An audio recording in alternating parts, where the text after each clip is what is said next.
ଅଭିନୟରେ ଅନୁଶାସନର ପ୍ରବେଶ ଚିତ୍ର। ମଣିଷ ଅବସର ବିନୋଦନ ପ୍ରିୟ ଜୀବ। ନିଜର ଅବସରକାଳୀନ ସମୟକୁ ମଣିଷ ମଉଜ ମଜଲିସରେ ଅତିବାହିତ କରିଥାଏ, ଯେଉଁଥିପାଇଁ କଳା ଜଗତକୁ ସୃଷ୍ଟି କରି ସେଥିରୁ ଆନନ୍ଦ ନିଏ, ଆନନ୍ଦ ଦିଏ। କୌଣସି ଜିନିଷର ପୋଖତକରଣ ବିଦ୍ୟାର ନାମ କଳା। କଳା ଧୁରୀଣତା ନିର୍ଭୁଲମୟତାର ଚିହ୍ନ। ସାହିତ୍ୟ, ସଙ୍ଗୀତ, ନୃତ୍ୟ, ନାଟକ, ଚିତ୍ରାଙ୍କନ ଆଦି ବିଷୟ ଓ ଏହାର ପ୍ରସଙ୍ଗ କଳାର ଅନ୍ତର୍ଭୁକ୍ତ। ପାରଦର୍ଶିତା କଳାରେ କଳାକାର ଦେଖାଏ। ମଣିଷର ଶ୍ରମର ଲାଘବ କଳା କରେ ଏବଂ କଳାରେ ଭାଗ ନେଇ ନିଜର ଅନ୍ତର୍ନିହିତ ପ୍ରତିଭା ପ୍ରଦର୍ଶନ କରିବା ନିମିତ୍ତ ସେହି ମଣିଷ କଳାରେ ଶ୍ରମ ସାଧନାକାରୀ ବି ହୋଇଥାଏ। ଆନନ୍ଦ ପ୍ରାପ୍ତି ଏବଂ ଶ୍ରମ ବିନ୍ୟସ୍ତି ଉଭୟ କାମ କଳା କରିଥାଏ। କଳା ଯେବେ ପ୍ରଦର୍ଶିତ ହୁଏ, ଦର୍ଶକ ଦ୍ରଷ୍ଟା ଦେଖି ପ୍ରୀତ ହୁଏ ଏବଂ ସେହି କଳାକୁ ଦେଖାଇ କଳାକାର ସାଧକ ହୋଇ ସ୍ୱକୀୟ ସାଧନାର ପରିଚୟ ଦେଇଥାଏ। କାମର ଭଲ ମନଗୃହୀତ ପ୍ରସଙ୍ଗ। ମନ ନ ଚାହିଁଲେ କାମ ଭଲ ହୋଇନାହିଁ ବୋଲି ବୁଝାଏ। ମନ ଚାହିଁବା ପାଇଁ, କାମରେ ପଟୁତା ଫୁଟାଇବା ପାଇଁ ନିର୍ଦ୍ଦିଷ୍ଟ ନିୟୋଜିତ କାମରେ ଅଭ୍ୟାସମୟତା ଆସେ। ନିରନ୍ତର ଅଭ୍ୟାସ କଳାରେ ନିପୁଣତା, ନିଖୁଣତା ଆଣେ। ଫଳରେ କଳା ଦର୍ଶନ ହୁଏ, ମର୍ମସ୍ପର୍ଶୀ। ଆଉ କଳାକାର ସାବାସୀ ପାଏ, ସମ୍ମାନିତ ହୁଏ, ପୁରସ୍କୃତ ହୁଏ, ବାରମ୍ବାର ଦେଖାଇବାକୁ ଚାହିଦାବନ୍ତ ହୁଏ। ଦେଖାଇ ନ ପାରିଲେ, କୁଶଳୀ ହୋଇନଥିଲେ ଦ୍ରଷ୍ଟା ଦ୍ୱାରା ନିଗୃହୀତ ହୁଏ, ଅପବାଦ ପାଏ, ଲାଞ୍ଛନା ଭୋଗେ, ସୁଯୋଗରୁ ହୁଏ ବଞ୍ଚିତ। କଳାକାର ଜୀବନ ହୁଏ ନିଷ୍ଫଳ। ଦର୍ଶକ ପଚାରନ୍ତି ନାହିଁ। ଚାହିଦାରେ ଆନନ୍ଦ ଥିବା ସହିତ ଆଦର ଥାଏ। ଆନନ୍ଦ ଓ ଆଦର କଳାର ପ୍ରକୃତ ମୂଲ୍ୟାୟନ। ତେବେ କଳାରେ ପ୍ରବେଶ, ଶିଖିବା ଏବଂ ଶିଖାଇବାର ପ୍ରକ୍ରିୟା, ଶିଖିବା ଆଗ୍ରହ, ଆୟାସ, ଆଶ୍ରମ, ଅନୁଧ୍ୟାନ, ଅବଧାରଣ ଦରକାର କରେ। ଅଭିନୟ ଉପରୋକ୍ତ ଲାକ୍ଷଣିକ ଉପାଦାନକୁ ଶିକ୍ଷାୟତନରେ ଗତିଶୀଳ। ଏତାଦୃଶ ଗତିଶୀଳତାରେ ଯିଏ ପଶିଛି, ସିଏ କଳାକ୍ଷେତ୍ରରେ ସାଧ୍ୟାୟିତ ହୋଇପାରିଛି। ସାଧନା ଓ ଶୃଙ୍ଖଳା ଅଭିନୟର ମୂଳ। ଏହା ନଥିଲେ ଅଭିନୟ ସାଧିତ ହେବ ନାହିଁ। ଆଉ କ୍ଷେତ୍ର ପ୍ରସ୍ତୁତି କଥା ମୂଳରୁ ଉଠିବ ହିଁ ନାହିଁ। ମଞ୍ଚ ଅଭିନୟିକ କ୍ଷେତ୍ର। ଅଭ୍ୟାସରେ ସାଧିତ ହୋଇ ମଞ୍ଚରେ ପ୍ରଦର୍ଶିତ ହେବା ଅଭିନୟର ଲକ୍ଷ୍ୟ। ଆଉ ଏତାଦୃଶ ଅଭିନୟ ଶିକ୍ଷା ସ୍ତରରେ, ପ୍ରଦର୍ଶନ ସ୍ତରରେ ଥିଲେ ସାଧନା ଓ ଶୃଙ୍ଖଳା ନିହାତି ରହିବ। ନହେଲେ ଅଭିନୟ ଫଳବତୀ ହୋଇପାରିବ ନାହିଁ। ଆଉ ସାଧନା ଏବଂ ଶୃଙ୍ଖଳା ପାଇଁ ଶାସନ ଦରକାର। ବିନା ଶାସନରେ ଯେକୌଣସି କାର୍ଯ୍ୟ ବିଶୃଙ୍ଖଳିତ ହୋଇଥାଏ। ଅକ୍ତିଆରରେ, ଅଧୀନତାରେ ରଖିବାର ନାମ ଶାସନ। ମଣିଷ ମୂଳତଃ ଏକ ଶାସନାଧୀନ ଜୀବ। ପ୍ରକୃତିର ପ୍ରକୋପ ମଣିଷକୁ ମୂଳରୁ ନିଜ ଶାସନାଧୀନରେ ରଖିଛି। ବିଜୁଳି ମାରିଲେ ମଣିଷ ଡରିଯାଏ, ବାଘ ଦେଖିଲେ ଭୟ କରେ, ହାତୀ ପାଖକୁ ଯାଏ ନାହିଁ, କୁମ୍ଭୀର ପାଖକୁ ଯାଏ ନାହିଁ, ପୋଷା ହାତୀ କଥା କୁହାଯାଉ ନାହିଁ, ସାପକୁ ଡରେ। ମଣିଷର ଉପରୋକ୍ତ କାର୍ଯ୍ୟକଳାପ ସବୁ ପ୍ରାକୃତିକ ଶାସନାଧୀନତାର ଚିତ୍ର। ଅଗତ୍ୟା ମଣିଷ ଶାସନର ଅଧୀନରେ ବାଧ୍ୟ ରହିବ, ନହେଲେ ଅମାନିଆ ହୋଇ ମନମୁଖୀ କାମ କରିବ। ଦୁନିଆ ଅଚିରେ ଧ୍ୱଂସ ହେବ, ଅରାଜକତା ବ୍ୟାପିବ। ବ୍ୟକ୍ତି ଶାସନ, ସମାଜ ଶାସନ ମଧ୍ୟରେ ରହି ମଣିଷ ଜୀବନ ପ୍ରତିପାଳିତ। ଆବହମାନ କାଳରୁ ଏ ପ୍ରଥା ମଣିଷର ଦୁର୍ଲଭ ଜୀବନରେ ଚାଲି ଆସିଛି। ମଣିଷ ଜାତିର ଆଦିପିତା ଆଦମ ଏବଂ ଆଦିମାତା ହୱା ଖୋଦାଙ୍କର ବାରଣ ପ୍ରଶାସନ ମାନି ନଥିଲେ ବୋଲି ସ୍ୱର୍ଗ ବୈକୁଣ୍ଠରୁ ବିତାଡ଼ିତ ହୋଇ ଭୂମିରେ ଆସି ରହିଥିଲେ। ଦୈବୀ ଶାସନର ଏହା ପ୍ରାରମ୍ଭିକ ରୂପ। ଅଗତ୍ୟା ମଣିଷ ଜୀବନରେ ଯେ ଶାସନ ନାହିଁ, ଏହା ଆଦୌ କୁହାଯାଇ ନପାରେ। ଖୋଦା କୋରାନର ନିଜ ବକ୍ତବ୍ୟମାନଙ୍କରେ ମଣିଷକୁ ଶାସିତ କରି ରଖିଛନ୍ତି। ଅତଏବ ମଣିଷ ମଣିଷକୁ ବାଧ୍ୟ ଶାସନ କରିବ, ଶାସିତ କରି ଅଧୀନରେ ରଖିବ, ଯେଉଁଥିରେ ସେହି ମଣିଷର ଆଶ୍ଚର୍ଯ୍ୟ ହେବାରେ କିଛି ନାହିଁ। ଶାସନରେ ଦୁନିଆ ଚଳେ, ଅରାଜକତାରେ ଧ୍ୱଂସ ହୁଏ। ଅରାଜକତା ତାହା ଯେଉଁଠି ଶାସନ ନାହିଁ, ସ୍ୱେଚ୍ଛାଚାର ଯେଉଁଠି ଚାଲେ। ମନଶାସନ ପୁଣି ଅଛି, ଯେଉଁଠି ମଣିଷ ନିଜକୁ ଶାସନ କରି ନିଜ ଜୀବନ ଚଳାଏ। ନହେଲେ ଅନ୍ୟ ଶାସନ ଆପେ ଆସିଯିବ। ଆୟତ୍ତରେ ରଖିବାର ନାମ ଶାସନ। ନିଜର ହେଉ ଅବା ଅନ୍ୟର ହେଉ ଏକା କଥା। ଅଭିନୟ ଗୁରୁ ଶିଷ୍ୟ ପ୍ରଥାର ଐକିକ ତଥା ଦଳୀୟ କାର୍ଯ୍ୟକ୍ରମ ଅଭିନୟ ଦେଖାଇବା ଦ୍ୱାରା, ଯେଉଁଠି ଅଭିନେତା ଏକାକୀ ମନ ଦ୍ୱାରା ଅନ୍ୟ ଦ୍ୱାରା ଶାସିତ। ପୁଣି ଦଳର ନୀତି ନିୟମ ଶୃଙ୍ଖଳା ମାନି ଚଳିବା ଏବଂ ସେହି ଅନୁଯାୟୀ ଅଭିନୟିକ ଜୀବନ ବିତାଇବାରେ ଅପରର ଶାସନ ରହିଥାଏ। ମନ ଦ୍ୱାରା ଶାସନର ରୂପ ହେଲା ଗୁରୁ ଯାହା ଶିଖେଇଛନ୍ତି, ଶିକ୍ଷା ଦେଇଛନ୍ତି, ତାହାକୁ ସଠିକ୍ ମତେ ଧରିକି ମନେ ରଖିକି ଗାନ୍ଧର୍ବ ବିଦ୍ୟାର କାମ କରିଯିବା ଆତ୍ମିକ ବା ମନର। ପୁଣି ଶିକ୍ଷା ଦେବା ସମୟରେ ସଂଳାପ ଘୋଷିବା, ଅଭିନୟିକ ଅଭିବ୍ୟକ୍ତି କାଢ଼ିବା, ସଠିକ୍ ହେଉଅଛି କି ନାହିଁ ତଦାରଖ କରି ସୁଧାର ଆଣିବା, ତାଲିମ ଦେବାର ଧାରା ହେଉଛି ଅପର ଶାସନ। ଶାସନ ଜାରି ବା ପ୍ରବର୍ତ୍ତିତ ହୋଇଗଲା, ତାକୁ ପାଳନ କରିବାର ମାନେ ଅନୁଶାସନ। ଶାସନର ପଛେ ପଛେ ଯିବା ଅନୁଶାସନ। ଶାସନ ଶିଖାନ୍ତି ଶାସକ ବା ନାଟ୍ୟଗୁରୁ, ଆଉ ଅଭିନେତା ଶାସିତରେ ଥାଇ ଶିଖେ। ଶାସନର ଏହା ହିଁ ନିଜ ରୂପ, ଫଳ ରୂପ ପ୍ରଦର୍ଶନରେ ଥାଏ। ପ୍ରକ୍ରିୟା ହେଉଛି ଶିକ୍ଷା, ଅର୍ଥାତ୍ ଏମିତି କର, ସେମିତି ଦେଖା, ନହେଲେ ଗାଳି ଶୁଣିବୁ, ପାହାର ଖାଇବୁ। ଗାଳିମାଡ଼ର ଭୟ ଦେଖାଇ ଅଭିନୟର ନାଟ୍ୟ ଶିକ୍ଷାଦାତା ଗୁରୁ ଅଭିନେତାକୁ ନିଜ କବଳରେ ରଖନ୍ତି, ଯେଉଁଠି ଅମାନିଆ ହେବାର ପ୍ରଶ୍ନ ନାହିଁ। ଯେହେତୁ ବେତନପ୍ରାପ୍ତ ଅଧସ୍ତନ କର୍ମଚାରୀ କର୍ମୀ, ସ୍ୱେଚ୍ଛାରେ ଅଭିନୟର ଆନନ୍ଦ ପ୍ରାପ୍ତି ଗ୍ଲାମରର ମାୟା ଜଗତରେ ପଶିଛି, ଅଗତ୍ୟା ମାନିବ, ନଚେତ୍ ଅଭିନୟ ଛାଡ଼ିବ। ଅପାରଗ କୁଶୀଲବକୁ ନାଟ୍ୟ ସଂସ୍ଥା ତୁଚ୍ଛାଟାରେ ଖୁଆଇ ପିଆଇ ରଖି ନଥାଏ। କାମ ଭଲ କଲେ ଦାମ ଭଲ, ନହେଲେ ବାହାର ଆଉ ମିଳିବେ। ତୁ ଜଣେ ନୋହୁଁ। ଚୟନ ପ୍ରକ୍ରିୟାରେ ସ୍ୱୀକୃତି ପତ୍ରରେ ସନ୍ତକ କରି ଅଭିନୟର ଅନ୍ଧଗଳିରେ ପଶିଛୁ ମାନେ ଆଲୋକ ଦେଖାଇବୁ, ନହେଲେ ଜୀବନର ଉଦ୍ଦେଶ୍ୟ ଅନ୍ଧାର ହୋଇଯିବ। ଜୋକ ମୁହଁରେ ଲୁଣ ଦେଲା ଭଳି ପାଟି ବନ୍ଦ କରି ରହ। ଯାହା ଯେମିତି ଶିଖାଯିବ ତାହାକୁ କରଗତ କର। ନୂଆ କରି ଟୋକା ଦଳରେ ପଶିଛୁ, ସୁନ୍ଦର ସ୍ୱାସ୍ଥ୍ୟବାନ ବିଏ ପାସ୍ କଲୁ ବୋଲି ଅଭିନୟରେ ତ ଆଉ ଡିଗ୍ରୀ ଧରିନାହୁଁ, ହେଲେ ମୁଁ ତୋର ଓସ୍ତାଦ। ନିର୍ଦ୍ଦେଶନାରେ ଉପାଧି ଧରି କୁଶଳୀ ନିପୁଣ ଯାତ୍ରା କୁଶୀଲବ ତିଆରି କରିବି ବୋଲି ନିର୍ଦ୍ଦେଶକ କାମ କରୁଛି ବିଗତ 15 ବର୍ଷ ଧରି। ଆଉ ତୁ ଅଭିନୟର ନବପ୍ରତିଭା ବିଶେଷାଙ୍କ। ତୋର ଦେହ, ମୁହଁ, କଣ୍ଠ ଦେଖି ତୋତେ ଯାତ୍ରା ନାଟ୍ୟ ଅଭିନୟରେ ଖଳନାୟକ ଭୂମିକା ଦିଆଗଲା। ସାକ୍ଷାତକାରରେ ପରୀକ୍ଷା କରି ମନୋନୀତ ରୀତିରେ ଲକ୍ଷ ଲକ୍ଷ ଟଙ୍କା ବଇନା ବା ଆଡ଼ଭାନ୍ସ ବିନିମୟରେ ମାଲିକ ତୋତେ ତାର ନାଟ୍ୟକଳା ପ୍ରଦର୍ଶନ ପାଇଁ କିଣି ନେଇଛି। ତେଣୁ ତୁ ଆଗାମୀ କିଛି ବର୍ଷ ପାଇଁ ଆମ ହାତର ସଖୀ କଣ୍ଢେଇ। ଛେଚା ପିଟା ନ କଲେ ତୁ ମଣ ହୋଇପାରିବୁ ନାହିଁ, କୁଶଳୀ ହୋଇପାରିବୁ ନାହିଁ। ଚାକିରିରେ ମୁଣ୍ଡ ବିକିଛୁ ମାନେ ସ୍ୱାଧୀନତା ହରେଇଛୁ। ତୁ ପରତନ୍ତ୍ର, ଯାତ୍ରାପାଟିର ଟେକ, ଗୌରବ। ତୁ ଜୈତ୍ରମଣି, ତୁ ନାମୀ ଦାମୀ କଳାକାର, ତୋ ଦାମ ଭାରି ଚଢ଼ା। ନାଟକର ମୋଡ଼ ପ୍ରବର୍ତ୍ତକ ଚରିତ୍ର ଦର୍ଶକଙ୍କ ମନୋବୃତ୍ତିରୁ ଧର୍ତ୍ତବ୍ୟ ହୋଇଅଛି। ଦର୍ଶକେ ଯାତ୍ରାନାଟ୍ୟ ମଞ୍ଚସ୍ଥକରଣରେ ଅପେରା ଖଳନାୟକକୁ ବେଶୀ ଦେଖିବାକୁ ଇଚ୍ଛୁକ ଥାଆନ୍ତି। ଅଗତ୍ୟା ତୁ ବି ସେମିତି ଆମର ଦମଦାର ପେଶାଦାରିକ କୁଶୀଲବ। ଆଉ ଡେରି ନ କରି ପେଣ୍ଟରଙ୍କ ସାମ୍ନାରେ ବସ।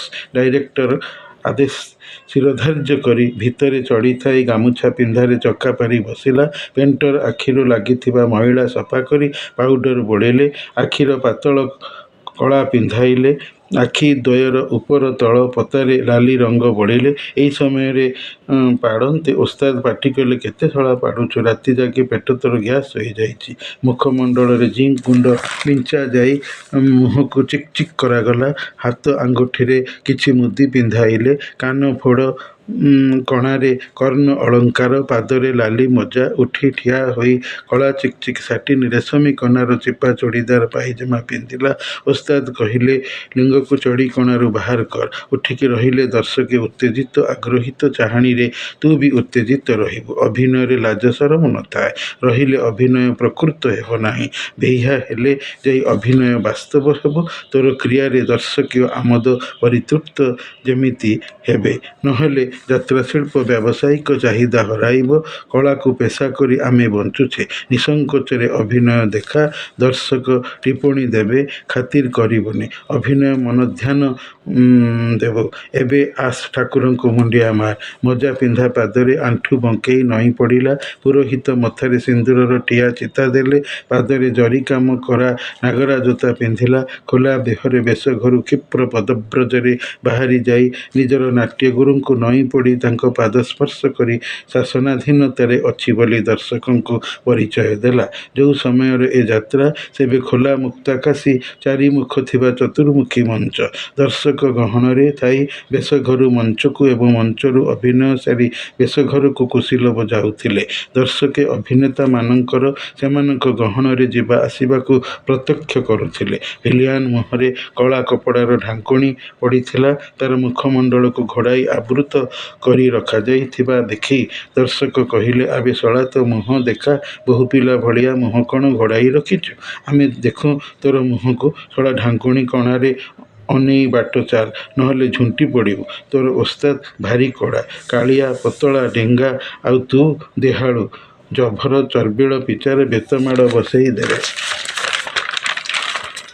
ଦେଖୁନୁ କେମିତି ବେତବାଡ଼ିରେ ଇସାରା ପାଟି କରି କହିଲା।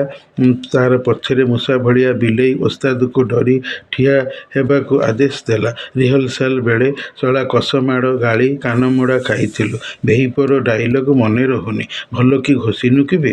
ଗତକାଲିର ମଦୁଆ ପରଦାରାସକ୍ତ ସ୍ୱାମୀର ରୋଲ ଭଲ କରିଥିଲୁ। ମଞ୍ଚରେ ଲିଙ୍ଗ ଟେକି ସହବାସର ଦୃଶ୍ୟ ଦେଖାଇ ପ୍ରଶଂସା, ସିଟି, ହୁଇସିଲ, ଟଙ୍କା ଦେୟ ତୁ ନ ପାଇ ତୋ ଓସ୍ତାଦ ପାଇଲା। କାରଣ ସିଏ ତୋତେ ନାଚ ଶିଖେଇଥିବାରୁ ତୁ ଆଜି ପ୍ରଶଂସିତ ହେଲୁ ଦର୍ଶକମାନଙ୍କଠାରେ। ତୋର ରୋଲ ଭଲ ହେବାର ଦାୟିତ୍ୱ ତାର। ପଇସା ସିଏ ବାଧ୍ୟ ନେବ, ହେଲେ ବାହାବା ତୁ ପାଇବୁ। ଯେହେତୁ ତୁ ଚାଟ ଅଛୁ, ଅଭିନୟ ପାଠ ଶିଖୁଛୁ, ଶିଷ୍ୟ ବନିଛୁ, ଭୁଲ କଲେ ଗାଳି ମାଡ଼ ଖାଇବୁ। ଶାସନର ଏହାହିଁ ଚିହ୍ନ। ଆବେ ଶଳା, କେତେ ବକବକ ହଉଛୁ? ପାଟି ବନ୍ଦ କରି ଦେଖ ଭିଲିଆନକୁ। ପଠାଣ ମିଆଁ ଦାଢ଼ିଆ ଭିଲିଆନ ମୁହଁରୁ ଢାଙ୍କୁଣୀ ଖୋଲି ବିକଟାଳ ଅଟ୍ଟହାସ୍ୟ କରି ଚାରିଆଡ଼କୁ ବଡ଼ ବଡ଼ ଆଖି ମେଲି ବଙ୍କେଇ ଚାହିଁଲା। ତୀବ୍ର ଉଜ୍ଜ୍ୱଳ ଆଲୋକରେ ମୁଖମଣ୍ଡଳ ଝଲସି ଯାଇ ଚିକ୍ ଚିକ୍ କରୁଥାଏ। ଜୋତା ପିନ୍ଧା ପାଦର ଆଗ ତଳିପାରେ ପାଦକୁ ସାମାନ୍ୟ ଟେକି ମକଚି ଗର୍ଜି କରି କହିଲା, मैं पठान का बच्चा हूँ। मेरा मालिक बड़ा विलेन मुझे गुलाम समझकर हुक्म दिया है उसी का नौकरानी मल्ली को उठाकर लाने को। वो उसको खीन खराब करेगा और मैं क्या बेवकूफ़ हूँ जो मल्ली के खींच कर लाऊंगा और उसे चूमूंगा, इज्जत लूटूंगा नहीं। एक ऐसी बात, अभी जाता हूँ उससे टान के बाल पकड़ कर लाता हूँ। मल्ली मेरा प्राण, मल्लिका रातों की रानी, दिल की तमन्ना।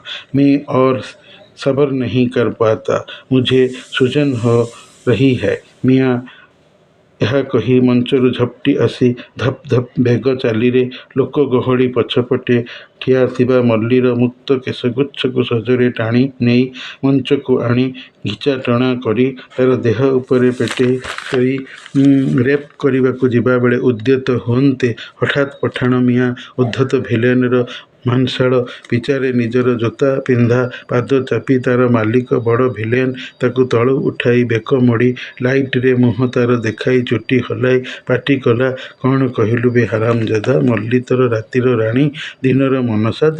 ଓସ୍ତାଦ गुस्ताखी माफ सरकार, हुजूर ऐसी गलती आगे कभी नहीं करूँगा। आप नहीं थे तो इसलिए नटखट बन गया था। ना ना, तोर अपराध गरिहित, क्षमा नहीं। यह कही बेक मोड़ी तार झाड़ुआ मिटी मिटी आखिकरा मुहंकु घुराई घुराई देखा परे धरिथिबा छड़ीरे पिठी पिछा पेटକୁ ପିଟି ପକାଇ ଉତ୍ଥିତ ଯୌନାଙ୍ଗକୁ ଆସ୍ତେ କରି ଲାତ ମାରିବାରେ मैं मर गया रे सुन्नु से मेरा पेशाब निकल गया।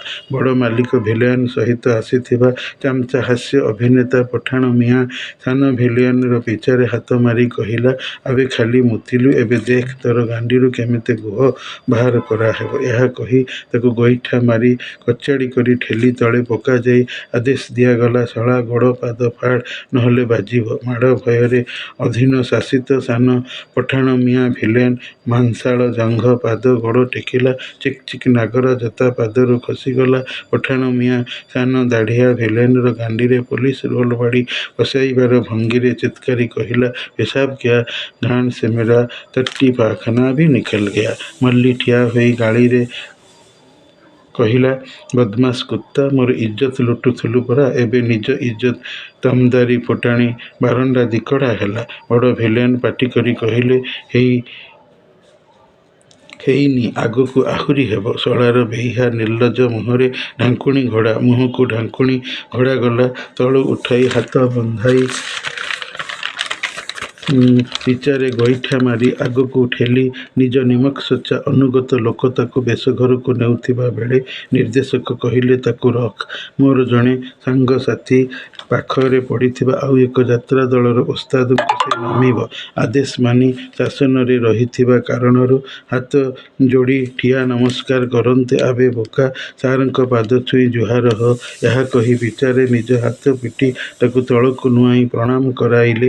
ସାଙ୍ଗ ଡାଇରେକ୍ଟର ଜଣକ ତାର ଢାଙ୍କୁଣୀ ଟେକି ମୁହଁ ଦେଖି କହିଲେ, ଆଚ୍ଛା, ଖାସା ସୁନ୍ଦର ମୁହଁ। ବଢ଼ିଆ ଭିଲିଆନଟିଏ ତୋର। ମୁଁ ୟାକୁ ମୋ ଦଳକୁ ନେବି।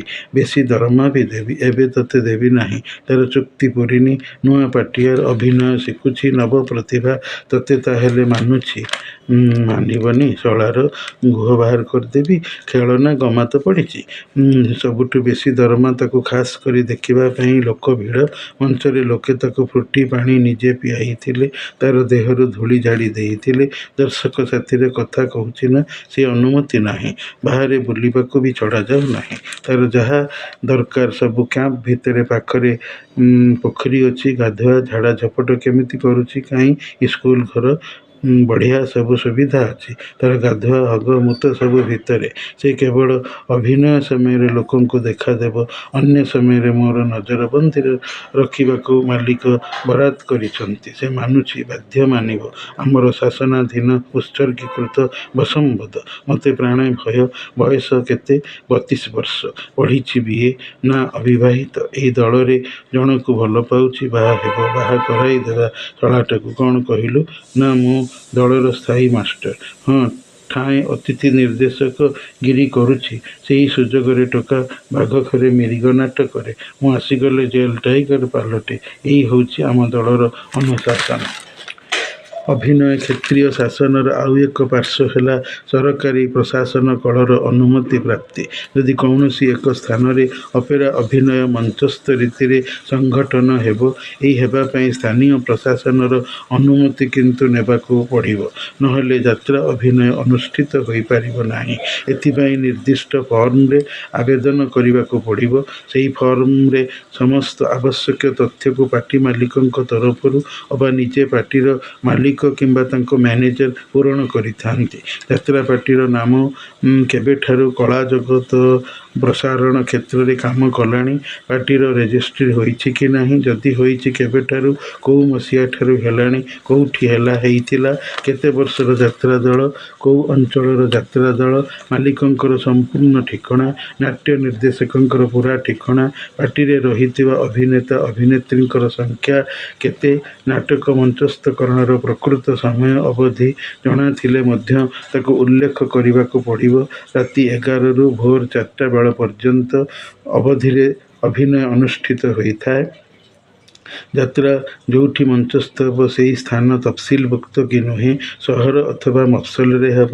ଦଳର ଗମନାଗମନ କରିବାର ପରିବହନ ସଂଖ୍ୟା କେତେ? ଅର୍ଥାତ୍ କେତେ ଖଣ୍ଡ ଟ୍ରକ୍ ଅଥବା ବସ୍, ତାହାର ନମ୍ବର? ପାର୍ଟି ଯେଉଁ ଯେଉଁ ସ୍ଥାନମାନଙ୍କରେ ପୂର୍ବରୁ ନାଟକ ମଞ୍ଚସ୍ଥ କରିଥିଲା, ସେହିସବୁ ସ୍ଥାନମାନଙ୍କରେ କୌଣସି ପ୍ରକାର ବାହ୍ୟ ଅପ୍ରୀତିକର ପରିସ୍ଥିତି କିଛି ସୃଷ୍ଟି ହୋଇଥିଲା କି? ନତୁବା ହୋଇ ନଥିଲା? ଶାନ୍ତି ଶୃଙ୍ଖଳାରେ ଯାତ୍ରା ରୂପାୟନ ସଂଗଠିତ ହୋଇଥିଲା? ଏଠି ଅଭିନୀତ ହୋଇସାରିଲା ପରେ ପରବର୍ତ୍ତୀ ଅଭିନୀତ ସ୍ଥଳ ସେହି ପୂର୍ବର ଗୋଟିଏ ଜିଲ୍ଲା, ବ୍ଲକ, ସବ୍‌ଡିଭିଜନ ମଧ୍ୟରେ ହେବ? ନା ଅନ୍ୟ କୌଣସି ଜିଲ୍ଲା ମଧ୍ୟକୁ ପାର୍ଟି ଯିବ?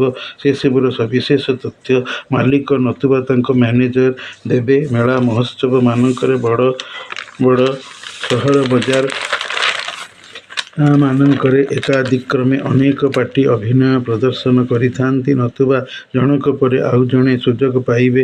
ରାଜସ୍ୱ ପ୍ରଶାସନ, ପୋଲିସ ପ୍ରଶାସନକୁ ଅବଗତ କରାଯିବ। ଏସବୁ ଔପଚାରିକତା ବା ଫର୍ମାଲିଟି ପୂରଣ ସରିବା ପରେ ସ୍ଥାନୀୟ ଗୁଣ୍ଡା ଶ୍ରେଣୀୟ ଦବଦବା ଥିବା ସେହିପରି କିଛି ବ୍ୟକ୍ତିବିଶେଷ ନତୁବା କୌଣସି ରାଜନୈତିକ ଦଳୀୟ ପ୍ରତିନିଧିଗଣ ମାଗଣାରେ ଯାତ୍ରା ଅଭିନୟ ଦେଖିବାକୁ ଇଚ୍ଛୁକ ଥିଲେ ସେମାନଙ୍କୁ ମାଗଣାରେ ଅଭିନୟ ଦେଖିବାର ସୁଯୋଗ ନାଟ୍ୟ ସଂସ୍ଥାର ପ୍ରଶାସନ ଦେଇଥାନ୍ତି। ନହେଲେ ଅପ୍ରୀତିକର ପରିସ୍ଥିତି ସୃଷ୍ଟି ଶଙ୍କା ଅଛି। ଯାତ୍ରା ମଞ୍ଚସ୍ଥ ବେଳେ କୌଣସି କୁଶୀଲଭ ଅଥବା ଆଲୋକ ସମ୍ପାତକାରୀ ବାଦ୍ୟକାର ମଞ୍ଚ ଚାଳକ ଗୋଷ୍ଠୀ ବିଦ୍ୟୁତ୍ ସଞ୍ଚାଳକ ସତର୍କ ଅବହିତ ରହିବେ। ଦୃଶ୍ୟାୟନ ବିରତି ବିହୀନ ହେଉଥିବ। ଦୃଶ୍ୟ ପରେ ଦୃଶ୍ୟ ନିରବଚ୍ଛିନ୍ନ ପଛକୁ ପଛ ଧାରାବାହିକ ରୀତିରେ ସଞ୍ଚାଳିତ ହୋଇ ଯାଉଥିବ। ବିରତି ଅସମ୍ଭାଳ ପରିସ୍ଥିତି ଉତ୍ପନ୍ନକାରୀ ହୋଇଥାଏ। ଏ ଦିଗରେ ନାଟ୍ୟ ନିର୍ଦ୍ଦେଶକ ସହିତ ନାଟ୍ୟ ପରିଚାଳକ ସଜାଗ ହେବା ସହିତ ଯେଉଁମାନେ ପ୍ରକୃତ ଅଭିନୟକାରୀ ଅଭିନେତା ଗୋଷ୍ଠୀ ସେମାନେ ସଚେତନ ହେବା ସର୍ବାଦୌ ବିଧେୟ।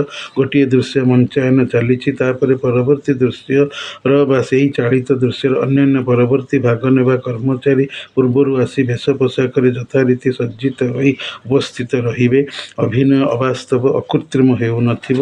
ବାସ୍ତବ ଏପରିକି ସ୍ଥଳ ବିଶେଷରେ ଅତି ବାସ୍ତବିକ ବା ସର୍ରିଆଲିଷ୍ଟିକ୍। ଯେମିତି ନାଟ୍ୟ ଖଳନାୟକର ଅଭିନୟ ପ୍ରଦର୍ଶନରେ ଅଶ୍ଳୀଳତା ଯୁକ୍ତ ରହିଥିଲା, ଯାହା ସବୁ ପ୍ରବନ୍ଧରେ ଉଲ୍ଲିଖିତ ଅଛି, ସେମିତି କିଛି ଦର୍ଶକୀୟ ରୁଚି ତଥା ମନୋଭାବ ମାନସିକତାକୁ ଦେଖି ରଖାଯାଇଥାଏ ଯାତ୍ରାଶିଳ୍ପର ବ୍ୟାବସାୟିକ ମାନବୃଦ୍ଧି ନିମିତ୍ତ। ଅଗତ୍ୟା ନାଟ୍ୟ ଶୀଳ ଅଶ୍ଳୀଳ ଉପାଦାନ ଉଭୟ ସ୍ୱକୀୟ ଅଭିନୟିକ ପ୍ରଶାସନିକ କ୍ଷେତ୍ରରେ ଦେଖାନ୍ତି ଲୋକପ୍ରିୟ ହେବାକୁ।